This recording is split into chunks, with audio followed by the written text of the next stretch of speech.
고급주택 규제도 웃긴 규제라고 생각해요. 전용 면적이 고작 244, 70몇 평이거든요. 고작 74평 전용 면적으로 이게 넘어갔다라고 해서 고급주택으로 의제를 해서 취득세를 8%를 중과를 하는 게 이게 말이 되는 소린가라는 생각이 들어요. 대한민국이 못 살던 시절에 있었던 시행령과 법을 가지고 지금도 이게 고급주택이냐 아니냐 이렇게 싸우고 있는 것도 솔직히 굉장히 이게 한심한 규제라고 생각을 해요.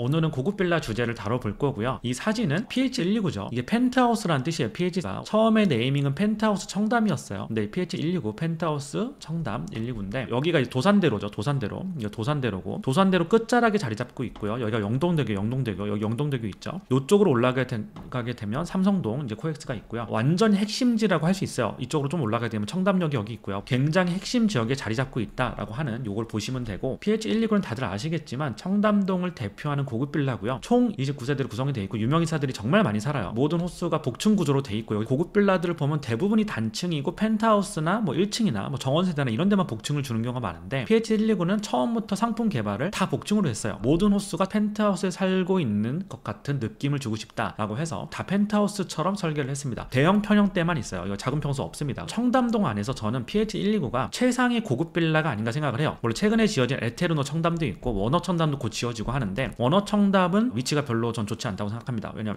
에테르노 바로 옆에 있긴 한데 그 앞에 건물 두 개가 가로막고 있어요. 워너 청담 같은 경우는 대지도 너무 작고 그래서 상품성을 높이기 위해서 좀 화려한 거 슈퍼카를 엘리베이터로 올려가지고 쇼잉하는 걸 좀 많이 보여줬는데 저는 오히려 PH129가 더 상품성이 좋다고 생각해요. PH129 내부인데요. PH129 같은 경우는 A타입이 있고요. B타입이 있고요. C타입이 있어요. C타입이 가장 뷰가 안 좋아요. C타입은 영동대로와 도산대로를 바라보고 있어서 저층부 C타입 같은 경우는 밤에 차 불빛이 그냥 실내로 들어온다 그래요. 커튼을 항상 치고 살아야 되고요. 그리고 A타입, B타입 중에 고층에 이렇게 한강뷰가 되게 멋지게 보이는 호스들이 있습니다. 고소영 배우 인스타그램 들어가 보면 자기 집 사진 같은 거 올리는데 제가 추측하기로는 아마 A타입이 아닌가라고 추측을 하고 있고 펜트하우스 청담이라는 이름에 걸맞게 모든 호스가 널찍한 펜트하우스 구조로 돼 있고요. 층고가 거의 7m예요. 7m. 엄청나게 높습니다. 복층 구조로 돼 있고요. 준공되기 전에 저는 PH129 방문을 한 적이 있었는데 처음 들어가자마자 들었던 생각이 와 정말 화려하다 이런 생각이 들어요. 이 호스도 고층에다가 라인이 좋아가지고 뷰가 굉장히 멋져요. 그래서 6m가 넘는 창문을 통해서 빛이 들어오죠. 굉장히 멋지게 돼 있고요. 그래서 여기 PHC129에 관련돼서는 기사들이 굉장히 많이 나와 있어요. 250억 집 뭐 현금 완납 1타 강사 뭐 현우진 강사죠. PH129가 모두가 다 펜트하우스 구조를 가지고 있는데 슈퍼펜트가 있어요. 꼭대기층에 현우진 강사가 슈퍼펜트에 살고 있습니다. 골프 선수 박인비도 있고 티르티르 대표님도 있고 뭐 성공한 영앤 리치들이 굉장히 많이 살고 있는 걸로 알고 있고 29세대가 있는데 진입장벽이 100억이 넘잖아요. 그러니까 PH129에 입성하려면 B선호되는 C타입에다가 저층을 살려고 해도 100억 이상의 돈을 지불을 해야 되니까 아무나 들어갈 수가 없잖아요. 제일 싼 집이 100억이 넘는다라고 하는 거는 하방이 굉장히 단단한 거고 PH129 같은 경우는 분양 가격이 시기마다 달라요. 그거는 모든 고급 빌라가 다 그렇거든요. 22년에 실매매 거래 가격이 145억이 찍혀 있습니다. C타입인지 B타입인지 모르겠어요. 전세는 100억 정도에 찍혀 있는 것 같아요. 여기는 에테르노 청담이고요. 에테르노 청담은 최근에 입주 시작했죠. 그래서 대지가 약 1000평 정도 되는 부지에 올린 빌라고요. 사실 청담동은 신축 고급 빌라가 많이 없어서 아직까지는 에테르노 청담이 굉장히 희소한 상품이에요. 에테르노 청담 여기 보면요. 주변이 다 낡은 빌라촌이에요. 제가 최근에 영정이랑 청담동 임장을 가서 찍은 영상들을 보면 에테르노 청담 이 주변이 약간 좀 다 낡았어요. 청담동은 왜 이렇게 낡은 빌라들이 넓게 분포가 돼 있냐에 대해서는 제가 한번 다룬 적이 있었고요. 외관 디자인은 완전 신전처럼 지었잖아요. 굉장히 고급화를 많이 한 걸로 알고 있고요. 여기 저층부 같은 경우는 여기 올림픽대로가 지나가니까 소음 분진으로부터 자유로울 수는 없을 거예요. 굉장히 시끄러울 거라는 생각이 좀 들고 창문 열면 분진 같은 거 많이 들어오겠죠. 올림픽대로 바로 앞에 있는 것보다 뒤쪽에 있는 게 좀 더 나은 것 같아요. 이거는 뭐 에테르노 청담 뭐 슈퍼펜트 조감도인데 실제 이렇게 지어졌는지 모르겠습니다. 어쨌든 뭐 굉장히 멋지게 조감도가 나왔었고 아이유가 현찰로 구입한 130억 에테르노 청담 이 기사는 정말 저는 홍보성 기사라고 생각을 해요. 왜냐하면 이 기사가 나왔을 때 에테르노 청담 분양을 했었어요.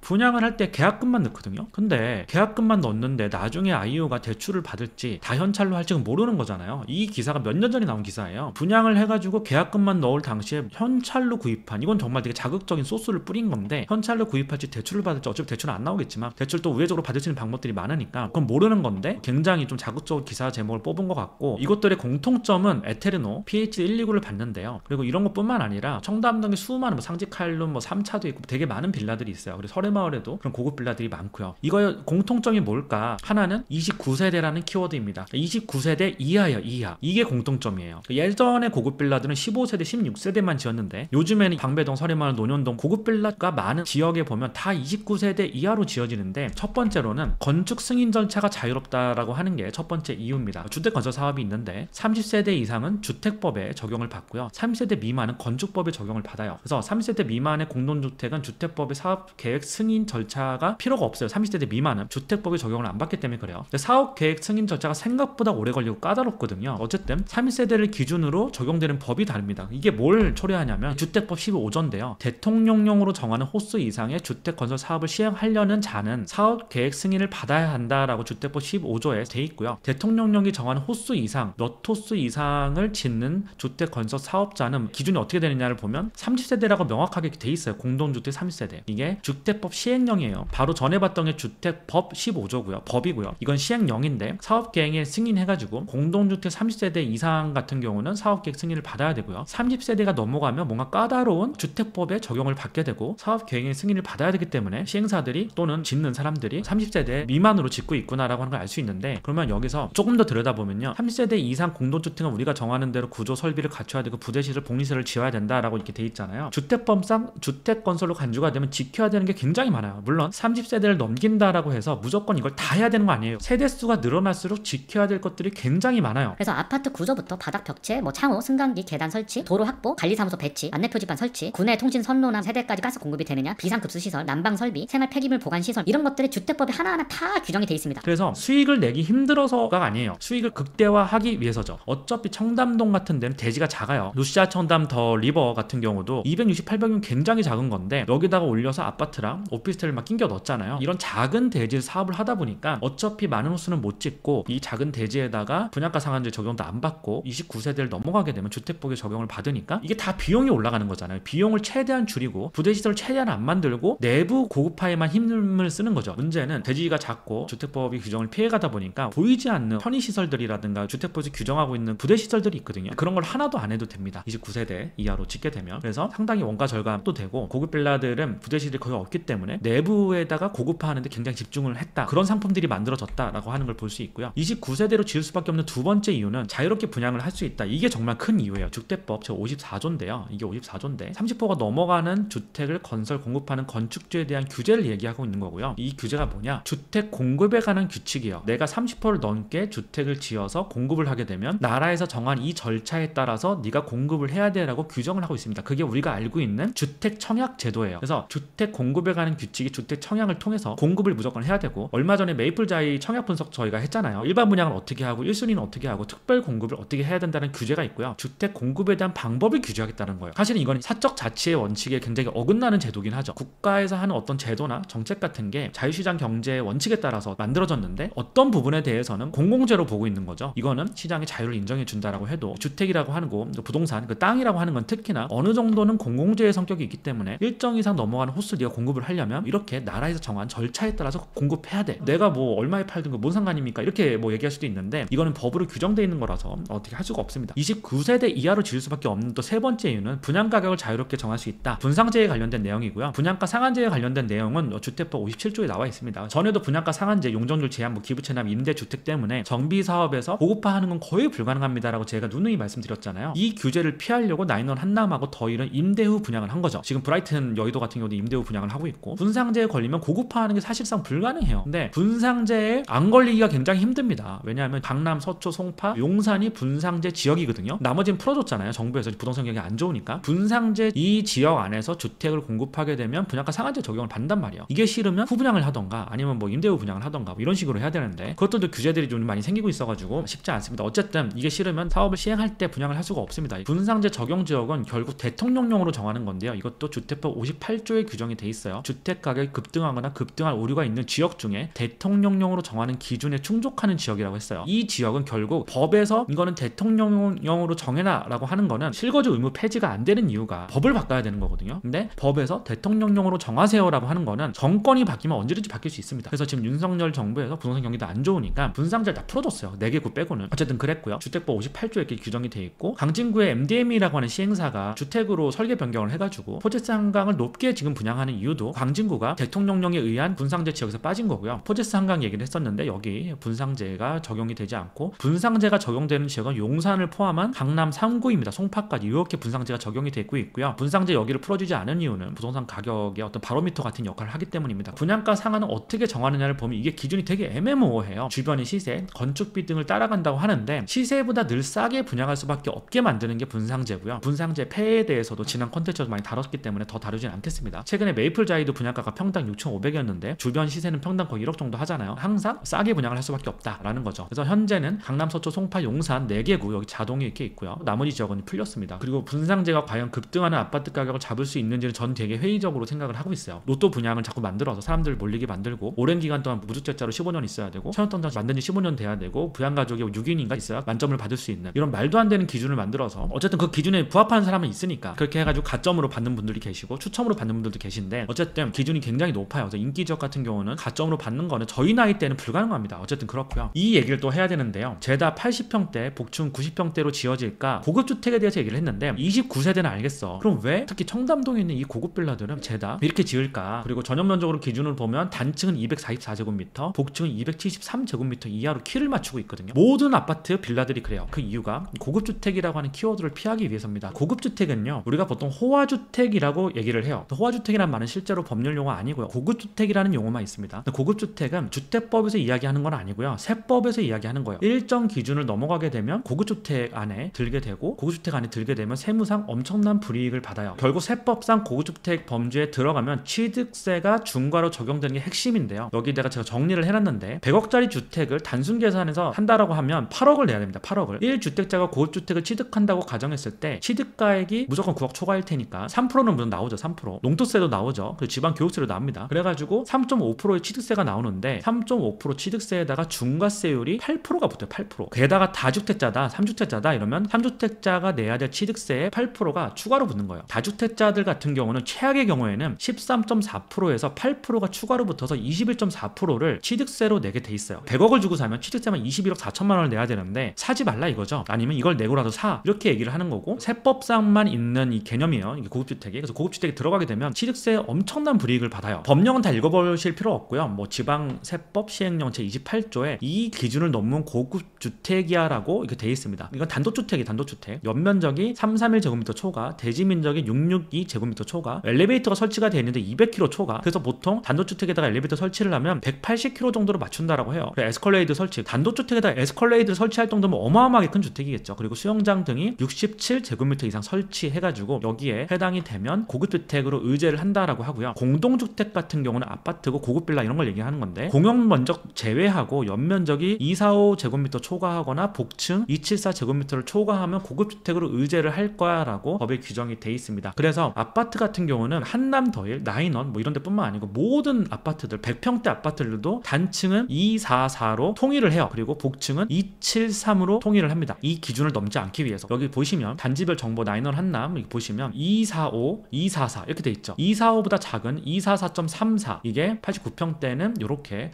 적용을 하고 있습니다. 여기도 보면 한남 더힐도 245보다 작은 240.96 이렇게 맞춰놨고요. 아크로서울 포레스트 같은 경우도 펜트하우스가 274보다 약간 작은 273.92로 맞춰놨어요. 아크로 리버파크 펜트하우스도 234로 맞춰놨습니다. 245보다 약간 작게. PHG 129도 제가 아까 말씀드렸다시피 0.03 차이로 맞춰놨고요. 대부분 턱걸이로 만드는데요. 따라서 전용 면적이란 무엇인가가 중요해요. 이 이슈를 제가 얘기를 좀 하려고 하는데요. 그러면 과연 전용 면적이란 무엇인가? 이게 중요합니다. 나인원 같은 경우도 그렇고요. PH 129도 그렇습니다. PH 129가 아까 전에 273.96에 맞춰놨잖아요. 고급주택이 안 들어가니까 이렇게 맞춰놨어요. 근데 국세청에서 전수 세무조사를 해가지고 이거는 고급주택이야 라고 의제를 해버렸습니다. 왜 그랬을까요? PH 129 세대 안에 보면요 숨겨진 공간이 있습니다. 비트 같은 공간이에요. 사실 그거를 가벽만 트면 전용 면적처럼 사용할 수 있는 공간이 있었던 거예요. 근데 그거를 시행사 쪽에서는 이게 부당하다라고 해가지고 이제 소송을 하고 있는 걸로 알고 있고 시행사의 말을 믿고 분양을 받은 입주민들, 수분양자들이 시행사를 상대로 지금 소송 중인 걸로 알고 있고요. 왜냐하면 일단은 국세청에서 세무조사를 하게 되면 이건 273이 아니라 실제 너희들이 지금 내부 공간 안에 몰래 쓰고 있는 그 공간도 전용 면적으로 해석을 해야 되기 때문에 274를 넘어가잖아. 그럼 너희들은 고급주택이야 라고 하면 아까 뭐라 그랬죠? 8%를 더 내야 돼. 8% 취득세를. 대충 주택가격 곱하기 8% 하면 어마어마한 취득세가 나온단 말이죠. 물론 분양받은 가격이 지금 시가는 아니기 때문에 분양받아서 좀 더 싸게 받았다 할지라도 한 세대당 뭐 6억에서 8억 정도의 세금을 더 내야 됩니다. 그렇게 되면 입주민들 입장에서는 시행사의 말만 믿고 이거를 매입을 한 건데 갑자기 세무조사 나와서 그걸 가지고 고급주택을 의지하는 건 부당하다라고 해가지고 시행사한테 오히려 소송을 걸었던 사례가 있습니다. 지금도 소송 중인 걸로 알고 있고요. 장동건 박인비 사는 최고가 아파트 PHC 119 호화주택 중과세 추징 당했다는데, 호화주택은 잘못된 말이에요. 고급주택. 언론에서는 호화주택이라고 많이 쓰는데 이런 말은 아니고요. 고급주택이라고 쓰는 게 정확하고요. 그러면 과연 전용 면적이 무엇이냐를 알아야 돼요. 판례를 제가 찾아봤어요. 두 가지를 만족해야 돼요. 첫 번째는 폐쇄성이 있어야 됩니다. 그리고 독립성이 있어야 됩니다. 독립적으로 존재하는 공간이어야 되고, 그리고 폐쇄성이 있어야 된다라고 하는 거를 판례에서 이야기를 하고 있어요. 이런 소송이 지금만 있었던 게 아니에요. PH119나 9원이 처음이 아닙니다. 폐쇄성과 독립성이 뭐냐 그러면, 9원 한남 같은 경우는 엘리베이터에서 내리면 일자로 이렇게 통로가 있는데요. 이 통로에서 어떤 사람도 마주치지 않고 갈 수가 있어요. 여기다가 전용 공간처럼 쓰시는 분들이 있는데, 모든 세대가 이렇게 돼 있어요. 모든 세대가. 이 공간이 아무도 안 마주치게끔 설계가 돼 있단 말이죠. 문제는 뭐냐, 이 공간을 그러면 전용으로 봐야 되느냐, 이런 이슈가 있습니다. 여러분이 생각할 때 어떤가요? 이거를 국세청에서는 전용 면적으로 의제를 해버렸어요. 근데 저는 이게 되게 무리수라고 생각해요. 변론하려는 게 아니라 폐쇄성과 독립성을 갖춰야 되잖아요. 이 공간은 말 그대로 공용 공간이에요. 택배나 배달기사가 들어갈 수 있어요. SSG나 뭐 쿠팡 같은 거 시키면 여기 막 쌓여 있습니다. 근데 내가 열어주지 않아도 공용 공간으로서 남들이 들어올 수가 있는 곳을 폐쇄성이 있다라고 볼 수가 없거든요. 제가 판례를 찾아보니까. 그렇기 때문에 엘리베이터 앞에는 이 공간을 전용 면적으로 해석을 해서 89평형 244제곱미터에다가 고급주택으로 의제를 해서 세금 떼는 건 부당하지 않느냐라고 저는 생각을 해요. 9원 한남 단지에서 일하시는 분들 있잖아요. 청소하시고 이런 분들이 있잖아요. 그런 분들도 여기가 옆 세대가 있으면 여기 세대가 있어요. 이게 가벽으로 가로막혀 있어요. 가벽으로 이렇게 가로막혀 있는데 여기 통로가 있겠죠. 이 통로는 입주민 카드를 찍어야만 갈 수 있어요. 그래서 아무나 못 들어오긴 하는데, 단지에서 청소를 하시거나 이런 분들이 여기 청소하시고 여기 청소하시고 넘어와요. 그거는 내가 문을 열어주지 않아도 들어올 수가 있습니다. 그렇기 때문에 폐쇄성에서 탈락한다라고 볼 수 있어요. 독립성이 있느냐, 이것도 좀 의문이 있지만 어쨌든 폐쇄성의 관점에서 보면 여기를 전용 공간을 해석하는 거는 법리적으로 좀 문제가 있지 않냐라고 전 생각을 합니다. 근데 국세청에서 모르겠고 일단 때렸어요. 일단 세금 내 하고 때렸고 5억 6억씩만 납부를 하셨는데, 그걸 일단 납부를 하고 소송 걸어 이거거든요. 그래서 지금 소송을 준비하고 있을 거예요. 어떻게 될지는 기추가 좀 주목이 되고, 어쨌든 이런 이슈가 있습니다. PH129 같은 경우는 아파트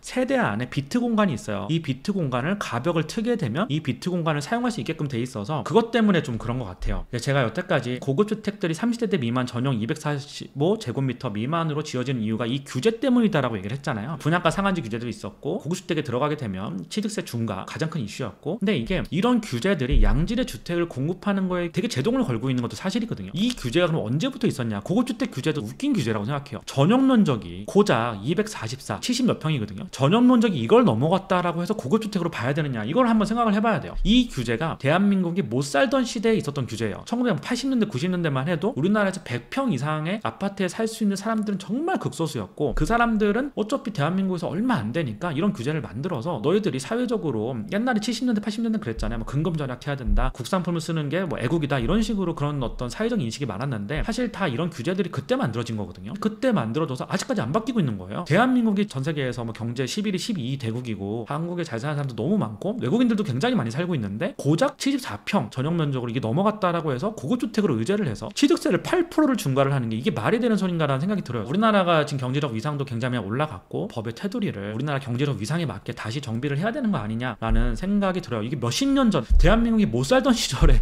있었던 시행령과 법을 가지고 지금도 이게 고급주택이냐 아니냐 이게 싸우고 있는 것도 솔직히 굉장히 이게 한심한 규제라고 생각을 해요. 왜 이런 것들이 안 바뀔까라는 생각이 저는 듭니다.